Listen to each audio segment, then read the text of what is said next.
New York. May 7, 1931, an upscale neighborhood is sealed off. Police officers take positions on the rooftops. Machine guns are aimed at a single apartment. Gunfire shatters the silence. Windows tremble. Tear gas pours through the roof. 10,000 people watch. No one knows how it will end. Inside, one man keeps firing. As the police try to bring him down, he does something unexpected. He sits down. He picks up a sheet of paper and begins to write. Blood from his wounds stains the page. It is not a confession. It is not a plea for mercy. He writes only this: "Beneath my coat beats a weary heart. But a kind one. One that would never hurt anyone." The man inside that apartment was Two-Gun Crowley, one of New York's most wanted criminals. Just days earlier, a police officer had asked to see his driver's license. Without saying a word, Crowley pulled out his gun. He fired. As the officer collapsed, Crowley took the officer's revolver and fired one more shot into his motionless body. Later, sentenced to die in the electric chair, Crowley never said he was paying for his crimes. He said something else. "This is what I get for defending myself." How can someone commit acts like these and still sincerely believe they are the good person in their own story? How could a man who killed without hesitation still believe he had a good heart? It sounds impossible. But psychologically, it's surprisingly familiar. The human mind has a remarkable ability. When reality threatens the person we believe we are, it rarely changes our identity. It changes the story. Psychologists call this cognitive dissonance. That uncomfortable feeling that appears when our actions and our self-image collide. And instead of asking, "Was I wrong?" the mind quietly asks, "How can I explain this so I can still live with myself?" That question changes everything. Because the brain isn't always searching for the truth.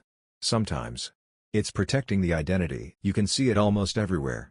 An argument between two partners. Both leave convinced they were the reasonable one. A manager blames the team, while the team blames the manager. Two friends remember the same conversation in completely different ways. Not because one of them is lying, but because memory is often rewritten to protect the person remembering it. This leads to something even deeper.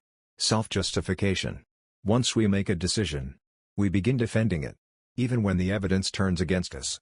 The longer we've believed something, the harder it becomes to question it. Not because we're stubborn. Because admitting we were wrong can feel like losing a part of ourselves. Psychologists have another name for this pattern: the self-serving bias. When things go well, we credit our character. When they go badly, we blame the situation. Success becomes proof of who we are. Failure becomes someone else's responsibility. Most of the time, we don't even realize we're doing it. The mind edits the story before we're aware it's being told. And sometimes, the brain takes another step. It disconnects actions from morality. Not because morality disappears, but because it becomes inconvenient. Psychologists call this moral disengagement. A way of convincing ourselves that what would normally feel wrong was somehow necessary, or justified, or unavoidable. History shows this in wars, politics, and organized crime. But smaller versions happen every day. We had no choice. They deserved it. Anyone else would have done the same. Different situations. The same psychological mechanism. Because beneath all of them lies something even more powerful. Our self-concept. The quiet belief about who we are. A good parent. A loyal friend. An honest person. A responsible leader.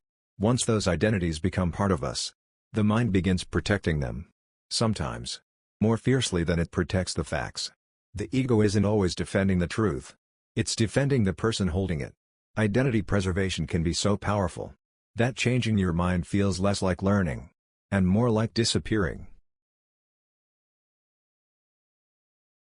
And that's why genuine self-reflection is so difficult. Not because people hate the truth. Because the truth can threaten the story they've spent years telling themselves. The frightening part isn't that this happened to one criminal.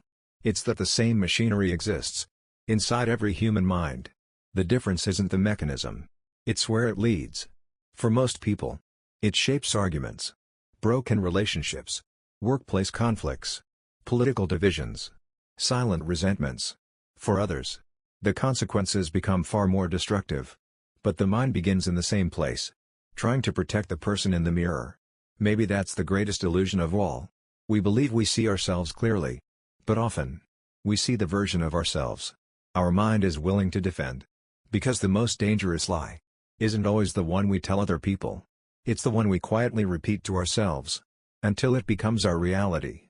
And the strongest prison isn't built from steel. It's built from the stories we never stop questioning.